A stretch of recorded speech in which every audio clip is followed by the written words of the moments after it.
Hello दोस्तों, आप सभी का स्वागत है हमारे YouTube चैनल कविंदर भैया पर।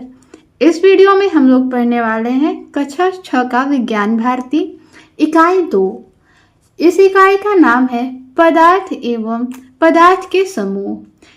इस इकाई के अंतर्गत पढ़ने वाले हैं पदार्थों के वर्गीकरण की आवश्यकता एवं इसका आधार।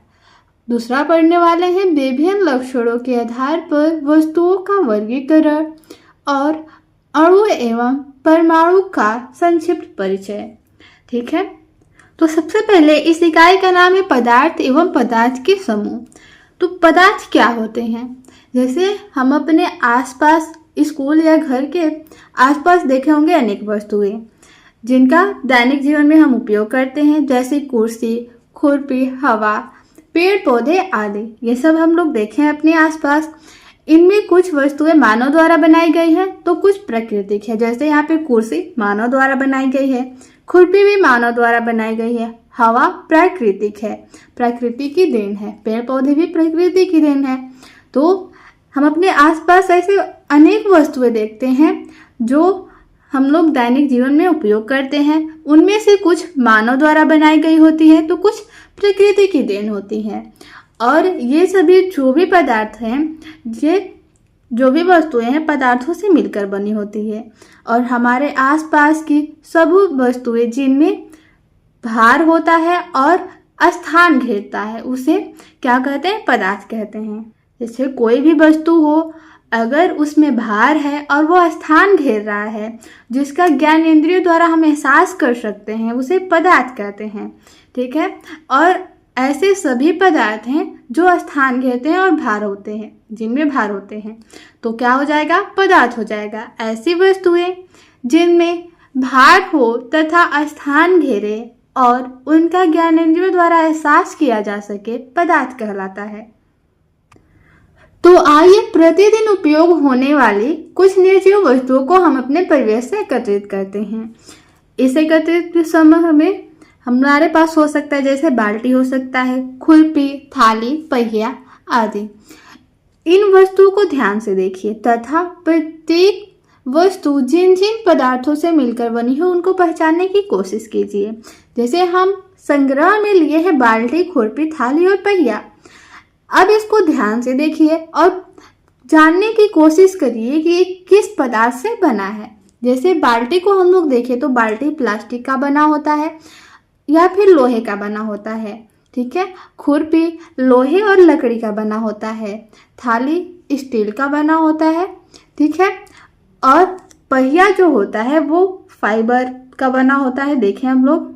तो हमने इन वस्तुओं में देखा कि कोई वस्तु केवल एक ही पदार्थ से मिलकर बनी है तथा कोई वस्तु ऐसा भी है जो कई पदार्थों से मिलकर बनी। जैसे बाल्टी को हम लोग देखें तो या तो केवल लोहे की बनी होती है या फिर केवल प्लास्टिक की बनी होती है, ये एक पदार्थ की बनी है।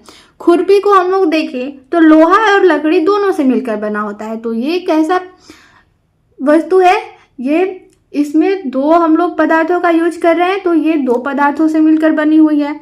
तो हमने ऐसे अपने आसपास कई वस्तुएं देखी होंगी जो एक ही पदार्थ से बनी हुई हो तथा इनमें ऐसी वस्तुएं भी होती है जो एक से अधिक पदार्थों से मिलकर बनी होती है।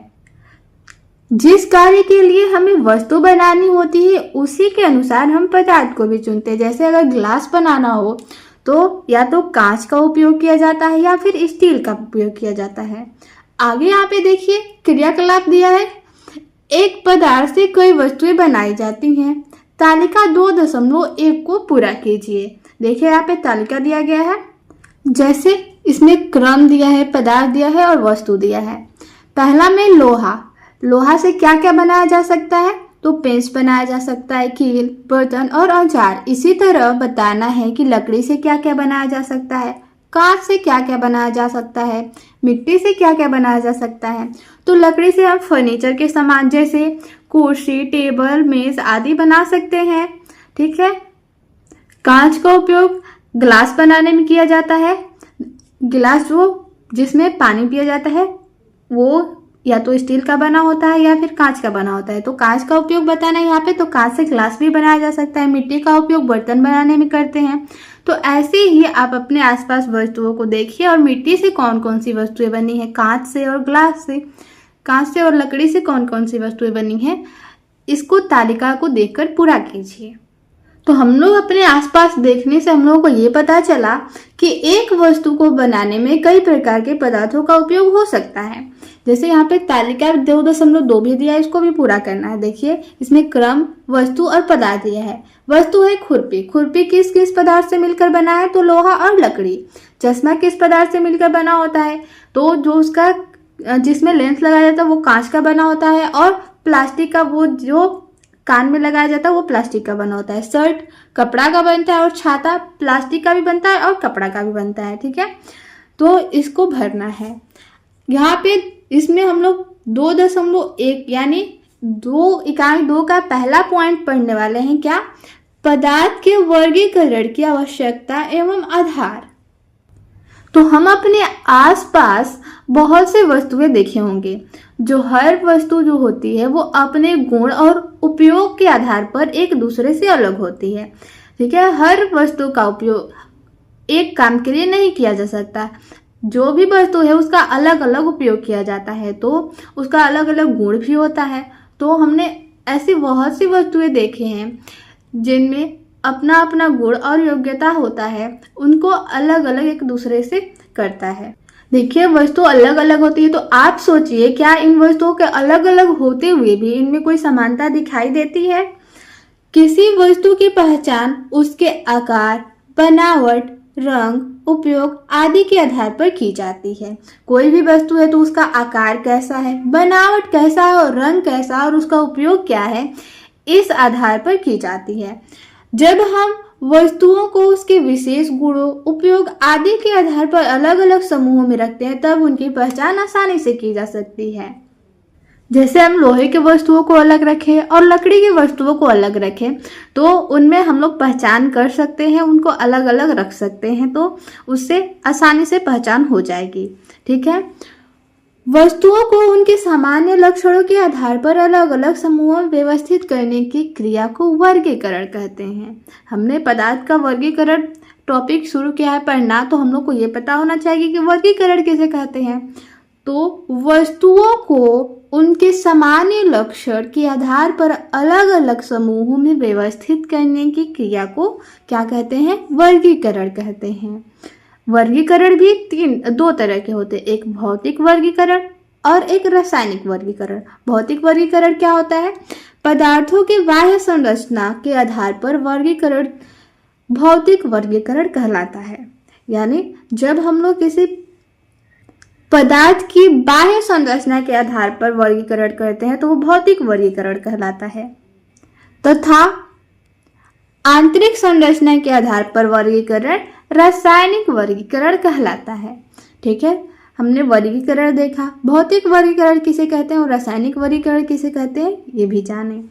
भौतिक वर्गीकरण के अंतर्गत पदार्थ को ठोस, द्रव व गैस में विभाजित किया जा सकता है। यानी पदार्थों को बाह्य संरचना के आधार पर, जिसे भौतिक वर्गीकरण कहते हैं, उसके यानी भौतिक वर्गीकरण के अंतर्गत पदार्थ को 3 अवस्थाओं में विभाजित किया गया है, ठोस, द्रव व गैस।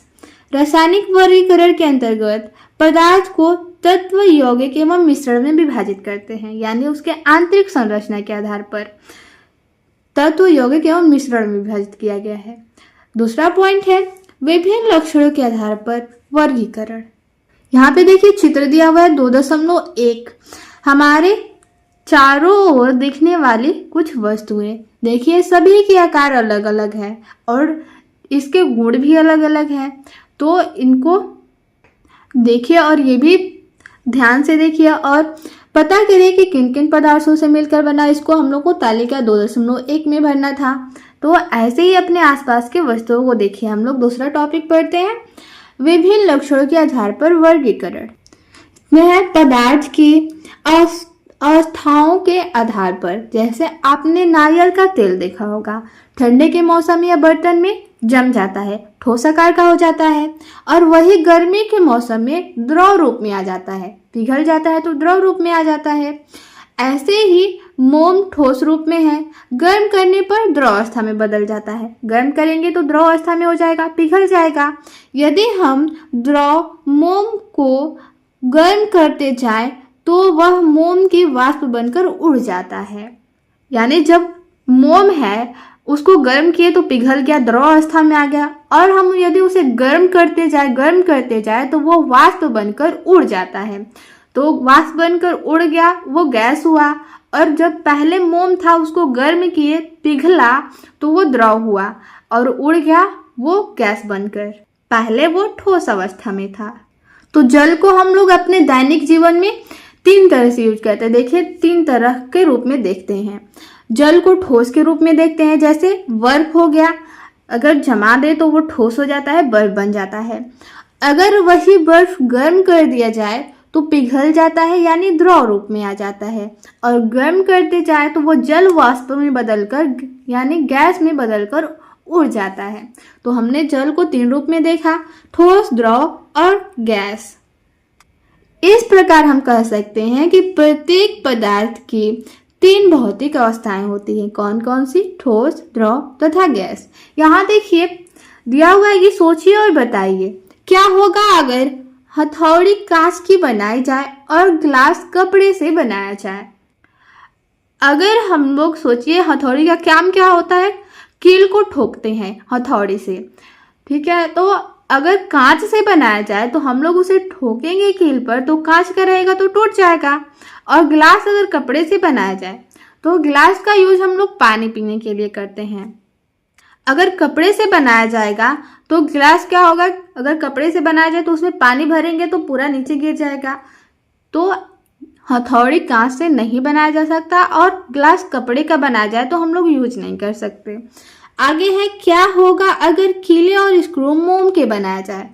कील और स्क्रू का काम क्या होता है? या तो उसको लकड़ी में ठोका जाता है या दीवार में किसी ठोका जाता है, यानी ठोस पदार्थों में ठोका जाता है, लगाया जाता है हथौड़ी से मार मार कर। तो अगर मोम का बना होगा तो क्या वो दीवार के अंदर कील धंसेगी? नहीं धंसेगी, ठीक है। अगर स्क्रू मोम का बना हो तो अगर हम लोग उसको किसी पेच की सहायता से उसको कसते हैं ना, तो अगर मोम का बना हो तो इसका उपयोग हम लोग कसने के लिए नहीं कर सकते। क्या लोहे का गुब्बारा बन सकता है? सोचिए, लोहे का गुब्बारा कभी बन सकता है? नहीं। तो यही आप लोग अपने अनुसार सोचिए और इसका उत्तर आप लोगों को खुद मिल जाएगा। आगे हम लोग देखते हैं। हम लोग पदार्थ की 3 अवस्थाएं ठोस, द्रव, गैस तो पढ़े, लेकिन ठोस किसे कहते हैं, द्रव किसे कहते हैं और गैस किसे कहते हैं ये भी पढ़ लेते हैं। देखिए पहले ठोस। ठोस क्या होता है पहले ये जान लेते हैं। तो ठोस की आकार और आयतन दोनों निश्चित होती है। कैसे?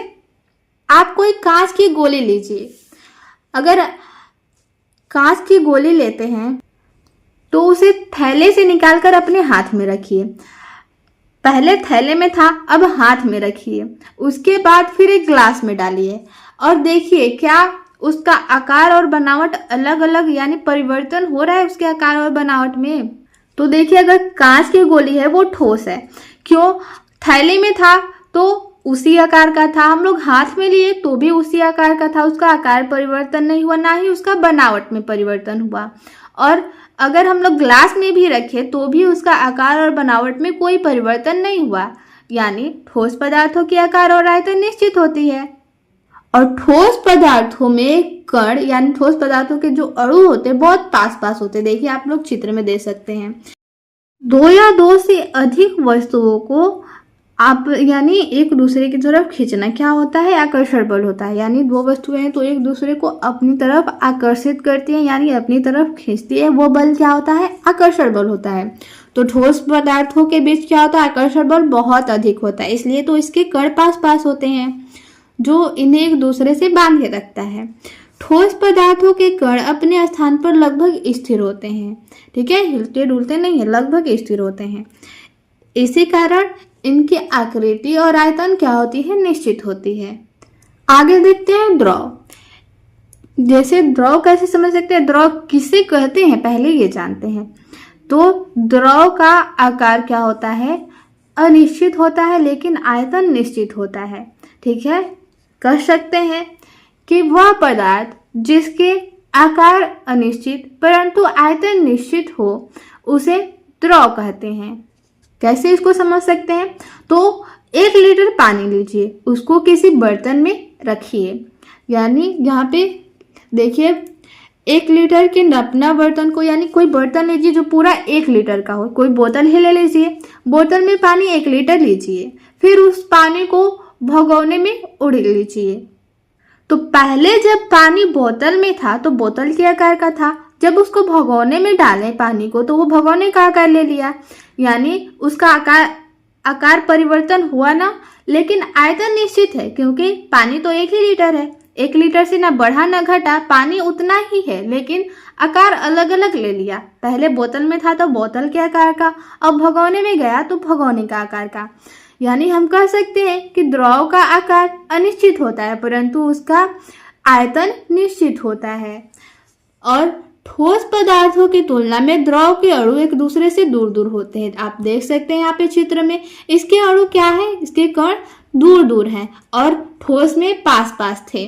ठीक है, तो इसमें आपसी आकर्षण बल होता है, यानी एक दूसरे को अपनी तरफ खींचने की जो बल होती है वो ठोस की तुलना में कम होती है। ठोस के पास बहुत ज्यादा होता है, इसके कारण क्या होता है कि वस्तुएं एक जगह स्थिर रहती हैं, लेकिन द्रव में क्या होता है कि ठोस की तुलना में आकर्षण बल कम होता है जो इन्हें एक दूसरे के साथ बांधे रखता है। इस कारण द्रव की आकृति निश्चित नहीं होती, किंतु इनके कणों का एक सीमा में बंधे होने के कारण इनका आयतन निश्चित रहता है।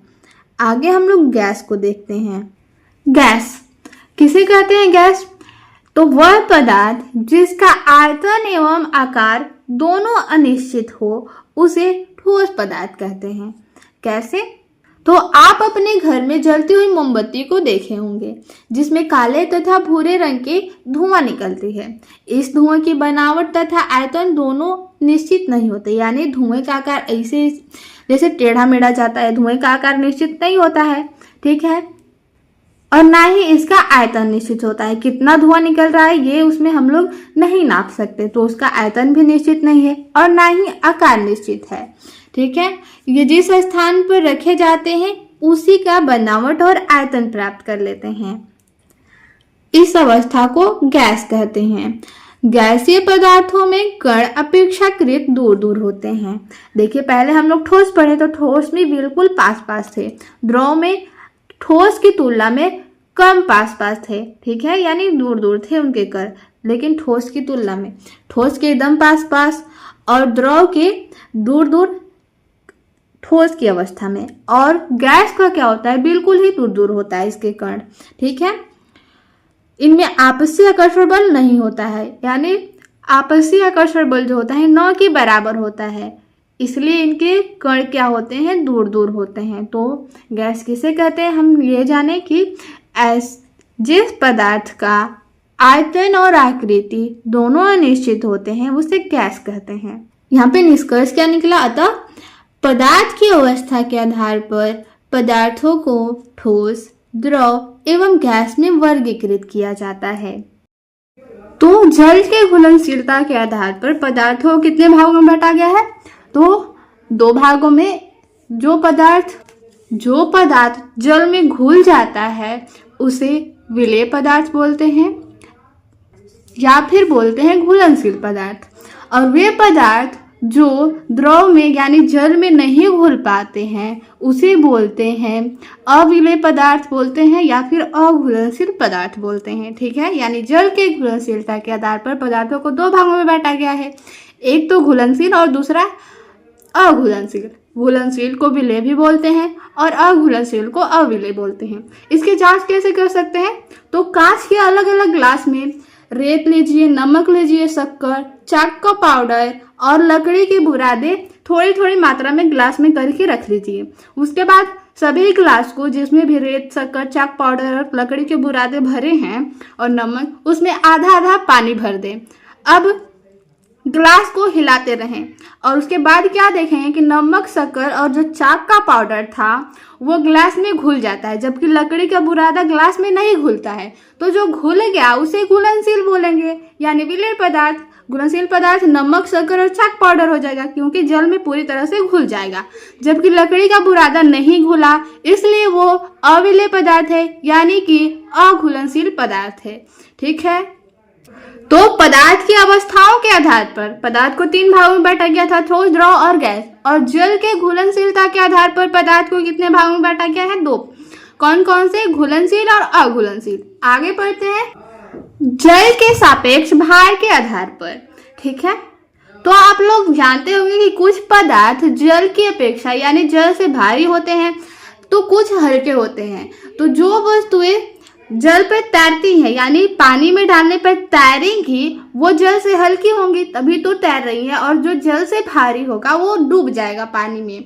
ठीक है, तो देखिए यहाँ पे तालिका दिया गया है, इसको बनाना है। देखिए आप बताइए, अगर जल में सरसों का तेल डाला जाए तो तेल जो होता है, कोई भी तेल पानी में डालने पर तैरता है, यानी जल से हल्का होता है। मोम ले लीजिए, मोम को भी डालेंगे अगर पानी में तो वो तैरेगा। क्यों? क्योंकि वो जल से हल्का होता है। लोहे की कील डूब जाती है, क्योंकि लोहा जो है पानी से भारी होता है, इसलिए पानी में डूब जाता है। इसका कारण क्या होगा? जल से भारी होता है इसलिए। कांच की गोली भी अगर डालें आप पानी में तो डूब जाएगी, क्योंकि जल से भारी है। लकड़ी का टुकड़ा भी तैरने लगता है, डालकर कभी चेक करिएगा इसको, क्योंकि जल से हल्का होता है लकड़ी का टुकड़ा, इसलिए उसमें तैरता है। तो जल के सापेक्ष भार के आधार पर पदार्थों को कितने वर्गों में बांट सकते हैं? 2। भारी जल या भारी पदार्थ या फिर हल्का पदार्थ। ठीक है, अभी तक हम लोग 3 प्रकार यानी 3 आधार पर पढ़े पदार्थों के प्रकार। पहला तो उनके अवस्थाओं के आधार पर पढ़े थे, ठोस, द्रव और गैस। दूसरा जल में घुलनशीलता के आधार पर पढ़े थे, क्या पढ़े थे? अघुलनशील पदार्थ और घुलनशील पदार्थ। और जल के सापेक्ष भार के आधार पर पढ़े हैं हल्का और भारी पदार्थ। ठीक है, आगे पढ़ते हैं, पारदर्शिता के आधार पर। पारदर्शिता के आधार पर पदार्थों को कितने वर्गों में बांटा गया है? तो पारदर्शिता के आधार पर पदार्थों को 3 भागों में बांटा जा सकता है, पारदर्शी, अपारदर्शी और पारभासी पदार्थ। चलिए क्या करेंगे कि पहले लकड़ी, कांच, तेल लगे कागज, पॉलीथीन आदि के छोटे छोटे चौकोर टुकड़ों को एकत्र करके इन्हें एक एक करके सूर्य के प्रकाश की सीध में रखेंगे। ठीक है, लकड़ी ले लीजिए, कांच ले लीजिए और कागज पर तेल लगाकर ले लीजिए और फिर पॉलीथीन, उसके छोटे छोटे चौकोर टुकड़े कर लीजिए और सूर्य की रोशनी के सीध में रख दीजिए। अब और देखिए क्या होता है, देखेंगे आपके कुछ पदार्थ क्या हो जाएंगे। आप अगर देखें पदार्थ के आर पार यानी लकड़ी के रख रहे हैं तो उसके पार देखें तो प्रकाश जो होगा सूर्य का वो लकड़ी को पार करके नहीं दिखेगा। और कांच को जब देखेंगे तो कांच से सूर्य का प्रकाश आर पार दिखेगा। तेल लगे कागज पर देखेंगे कि थोड़ा धुंधला दिखेगा लेकिन धुंधला दिखेगा, और पॉलीथीन से भी धुंधला दिखेगा। तो हम लोग निष्कर्ष ये निकाल सकते हैं कि वे पदार्थ जिनके आर पार देखा जा सकता है उसे पारदर्शी कहते हैं, और पदार्थों के इस गुण को पारदर्शिता कहते हैं। जैसे कांच और जल, कांच से जो होता है सूर्य का प्रकाश सीधा दिखाई देता है, आर पार दिखाई देता है, और जल से भी, इसलिए वे पारदर्शी पदार्थ हैं। और क्या हो सकता है, वे पदार्थ जिनके आर पार नहीं देखा जा सकता वे अपारदर्शी होते हैं। जैसे लकड़ी और कागज, अगर आप लकड़ी रख कर देखें सूर्य के प्रकाश के सीध में तो आप उसके आर पार नहीं देख सकते, तो इसलिए वो अपारदर्शी हो जाएगा। वे पदार्थ जिनके द्वारा धुंधला या आंशिक रूप से आर पार देखा जा सके वे परभासी कहलाते हैं। जैसे तेल लगा कागज और पेंट लगा कांच। कांच ले लीजिए, उसके एक तरफ पेंट कर दीजिए, अगर आप सूर्य की रोशनी के सीध में रखते हैं तो आप उसको देखेंगे तो या तो धुंधला दिखाई देगा, ठीक है, या फिर बढ़िया से नहीं दिखाई देगा, पूरा आर पार नहीं दिखाई देगा और धुंधला दिखाई देगा, इसलिए क्या होगा, वो पारभासी होगा। तेल लगा कागज में भी हम लोग को हल्का हल्का उसकी रोशनी दिखाई देगी, ठीक है। अगर एकदम नहीं रोशनी दिखाई देगी तो वो अपारदर्शी होगा, थोड़ा थोड़ा दिखाई देगा वो पारभासी होगा। अगर बिल्कुल जैसा है वैसा यानी आर पार दिखे वो पारदर्शी हो जाएगा, ठीक है। तो पारदर्शिता के आधार पर कितने भागों में बांट सकते हैं पदार्थ को? 3, पारदर्शी, अपारदर्शी तथा पारभासी। ठीक है, देखिए आपको यहाँ तालिका दिया हुआ है। देखिए क्रियाकलाप 2, घर, पांच पड़ोस तथा विद्यालय में जाने वाले अपारदर्शी, पारदर्शी तथा पारभासी वस्तुओं को पहचाने और उन्हें लिखे। तालिका 2.4 में। चलिए देखते हैं। तो देखिए यहाँ पे क्या करना, आप अपने आसपास के पदार्थों को देखिए। ठीक है, और देखिए वस्तु का नाम यहाँ पे देखिए चमड़ा दिया गया है। चमड़ा कैसा पदार्थ है? पारदर्शी या फिर अपारदर्शी या फिर पारभासी। तो आप चमड़े को सूर्य के प्रकाश की रोशनी में रखिए। उसके बाद देखिए क्या आप चमड़े के आर पार रोशनी को देख पा रहे हैं? नहीं देख सकते। चमड़े के आर पार रोशनी को यानी सूर्य की रोशनी को नहीं देखा जा सकता, इसलिए वो क्या हो जाएगा? अपारदर्शी पदार्थ हो जाएगा। मोटा कपड़ा, आप कोई मोटा कपड़ा लीजिए, उससे सूर्य की रोशनी को चेक करिए। क्या आपको आर पार सूर्य की रोशनी दिखाई देती है या फिर धुंधली दिखाई देती है? नहीं दिखाई देती। मोटा कपड़ा में नहीं दिखाई देगी, इसलिए वो अपारदर्शी पदार्थ हो जाएगा। पतले कांच का टुकड़ा ले लीजिए। अगर आप कांच का टुकड़ा लेते हैं, सूर्य की रोशनी में रखते हैं, तो क्या होगा कि उसकी रोशनी आर पार दिखाई देगी। पतला कांच का टुकड़ा है तो आर पार दिखाई देगी, तो ये क्या हो जाएगा? पारदर्शी पदार्थ हो जाएगा, जिसके आर पार देखा जा सकते हैं वो अपारदर्शी। यहाँ पे देखिए वे पदार्थ जिनके आर पार नहीं देखा जा सकता अपारदर्शी, वे पदार्थ जिनके आर पार देखा जा सकता है पारदर्शी, और पारभासी वो होते हैं जिनके आर पार धुंधला दिखाई दे। ठीक है, धुंधला दिखाई देता है वो पारदर्शी होता है। तो कांच के टुकड़े से हम लोग रोशनी को आर पार देख सकते हैं, तो ये क्या हो जाएगा? पारदर्शी। पत्थर क्या होगा? आप पत्थर रखकर चेक करिए, क्या आप सूर्य की रोशनी को आर पार देख सकते हैं? नहीं, ये भी क्या हो जाएगा? अपारदर्शी पदार्थ। ट्रेसिंग पेपर पारभासी होता है, क्योंकि इसके आर पार हम लोग देखें तो धुंधला रोशनी दिखाई देगा। आगे पढ़ते हैं कठोरता के आधार पर। ठीक है, अभी हम लोग पढ़े अवस्थाओं के आधार पर, फिर घुलनशीलता के आधार पर और भार के सापेक्ष, और क्या पढ़े? पारदर्शिता के आधार पर। अब पढ़ेंगे कठोरता के आधार पर जल को कितने भागों में बांटा गया है। तो कठोरता के आधार पर जल को 2 भागों में बांटा गया है, एक तो मुलायम पदार्थ और दूसरा कठोर पदार्थ। ठीक है, कुछ ऐसे पदार्थ जैसे लोहा, लकड़ी, कांच के टुकड़े, रुई, ऊन, रबर की गेंद, स्पंज आदि लीजिए, यानी इन सबको लीजिए, एक एक करके इनको उंगलियों से दबाइए। कुछ पदार्थ दब जाते हैं, जो दब जाएंगे वो मुलायम पदार्थ कहलाएंगे, और जो नहीं दबेंगे वो कठोर पदार्थ कहलाएंगे।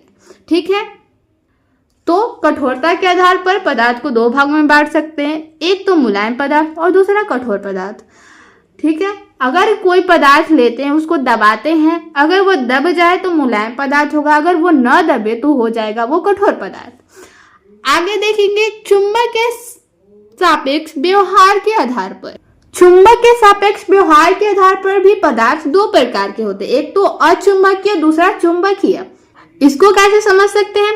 तो आप अपने बस्ते में से पेन निकालिए, पेंसिल निकालिए, प्रकार निकालिए, रबर निकालिए, चौक निकालिए, ये सब बैग में होता है हम लोग के।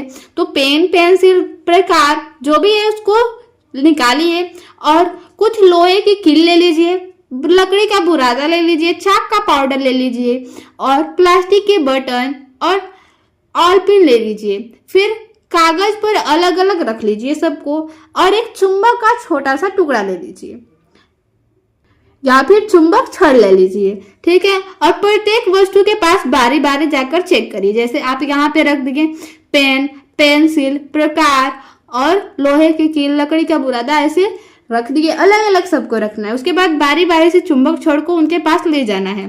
तो आप क्या देखेंगे कि कुछ पदार्थ जो होंगे वो चुंबक छड़ के संपर्क में आ जाएंगे, यानी वो आकर्षित कर लेगा, और कुछ पदार्थ ऐसे होंगे जिन्हें वो आकर्षित नहीं करेगा।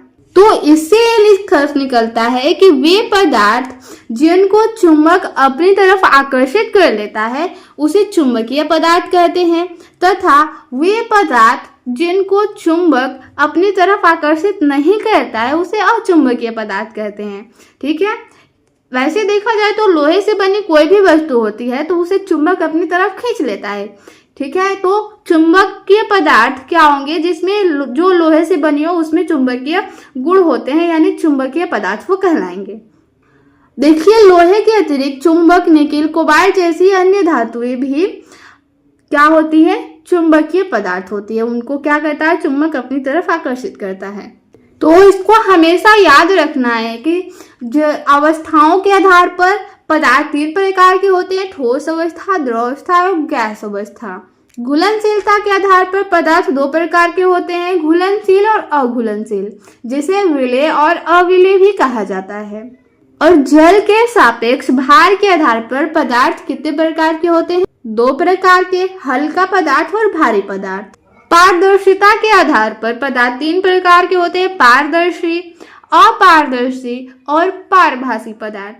और पढ़े हैं हम लोग कठोरता के आधार पर कितने प्रकार के, तो 2 प्रकार के होते हैं। कौन कौन से, कठोर पदार्थ और मुलायम पदार्थ। और लास्ट हम लोग पढ़े हैं चुंबक के सापेक्ष व्यवहार के आधार पर पदार्थ 2 प्रकार के होते हैं, चुंबकीय और अचुंबकीय। इन सबको रखना है याद।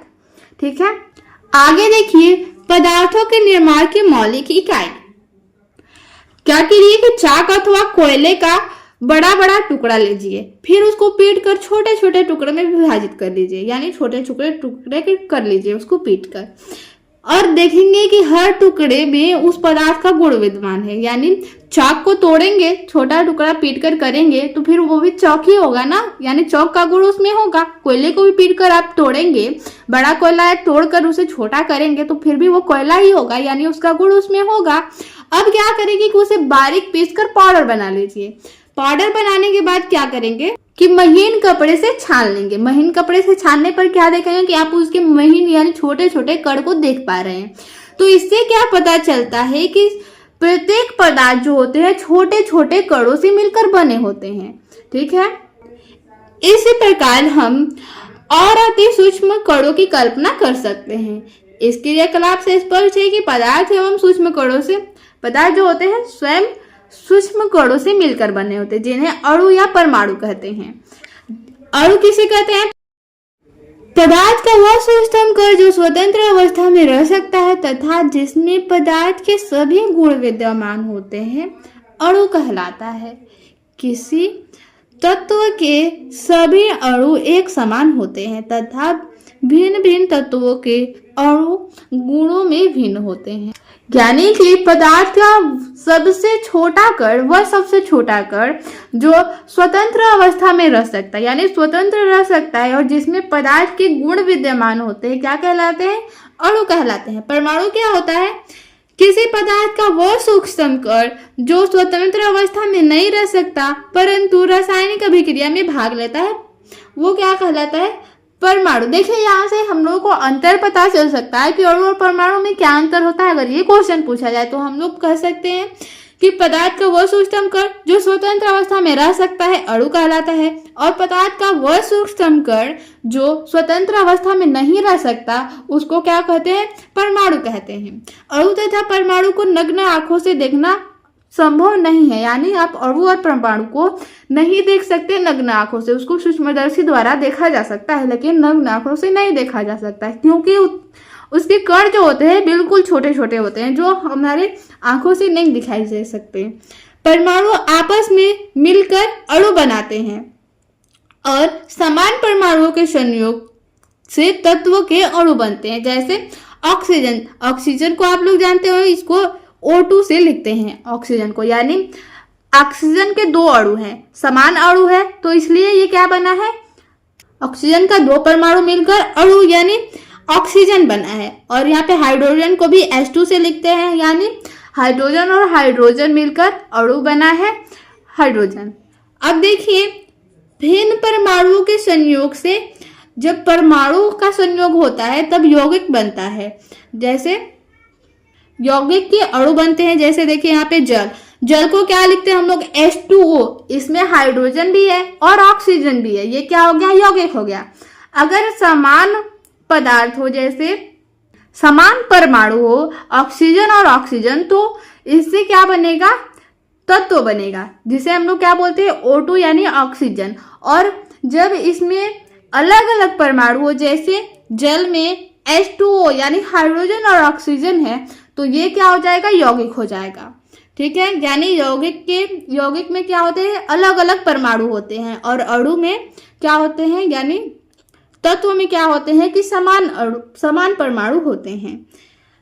ठीक है, अतः परमाणु किसी पदार्थ के निर्माण की मौलिक इकाई है। पदार्थ के निर्माण की मौलिक इकाई क्या है, तो हम लोग बोल सकते हैं कि परमाणु। इस बात को ध्यान में रखिए कि ऐसे सूक्ष्म कणों की केवल कल्पना ही की जा सकती है, यानी अणु और परमाणु की हम लोग केवल कल्पना कर सकते हैं, इसको देखना असंभव है, हम नहीं देख सकते, इसको केवल सूक्ष्मदर्शी यंत्रों से देखा जाता है। ये बिल्कुल छोटे छोटे कणों से मिलकर बनते हैं, तभी तो इन्हें पदार्थ की संरचना की इकाई कहा जाता है। देखिए यहाँ पे दिया गया है और भी जाने, इसको भी हम लोग देख लेते हैं। परमाणु शब्द को यूनानी भाषा में एटॉक्स कहते हैं, जिसका अर्थ अविभाज्य है। अविभाज्य यानी जिसको विभाजित नहीं किया जा सकता। ठीक है, डाल्टन के परमाणु सिद्धांत के अनुसार तत्व अत्यंत सूक्ष्म अविभाज्य कणों से मिलकर बना है। डाल्टन जब परमाणु का खोज किए थे तो उन्होंने बताया था कि जो परमाणु होता है वो अविभाज्य कणों से मिलकर बना होता है। तो फिर क्या हुआ कि इलेक्ट्रॉन, प्रोटॉन और न्यूट्रॉन की खोज हो गई। उसके बाद क्या हुआ कि परमाणु को विभाज्य घोषित किया गया। अब क्या हुआ, आधुनिक परमाणु सिद्धांत के आधार पर परमाणु विभाज्य है, लेकिन डाल्टन के अनुसार परमाणु अविभाज्य था। फिर क्या हुआ, इलेक्ट्रॉन, प्रोटॉन, न्यूट्रॉन की खोज के बाद ये माना जाने लगा कि परमाणु विभाज्य है। ठीक है, इलेक्ट्रॉन, प्रोटॉन तथा न्यूट्रॉन को परमाणु की मूलभूत कण भी कहते हैं। देखिए यहाँ पे परमाणु की अवयवी कण दिया है, आवेश दिया है और संकेत। प्रोटॉन का आवेश होता है धनावेश और संकेत होता है P। इलेक्ट्रॉन का आवेश होता है ऋण आवेश, इसका संकेत होता है E। न्यूट्रॉन उदासीन होता है, ना धन आवेश होता है ना ही ऋण आवेश, तो इस पर उदासीन होता है, इस पर आवेश नहीं होता है, और इसका संकेत होता है N। तो इस पाठ से हमने क्या सीखा कि प्रत्येक पदार्थ स्थान घेरता है तथा उसमें भार होता है।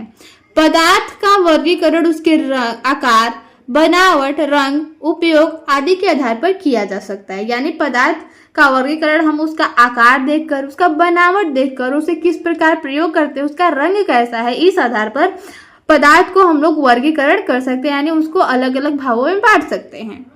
किसी वस्तु को बनाने में एक ही पदार्थ का प्रयोग हो सकता है अथवा वस्तु कई पदार्थों से मिलकर भी बना हो सकता है।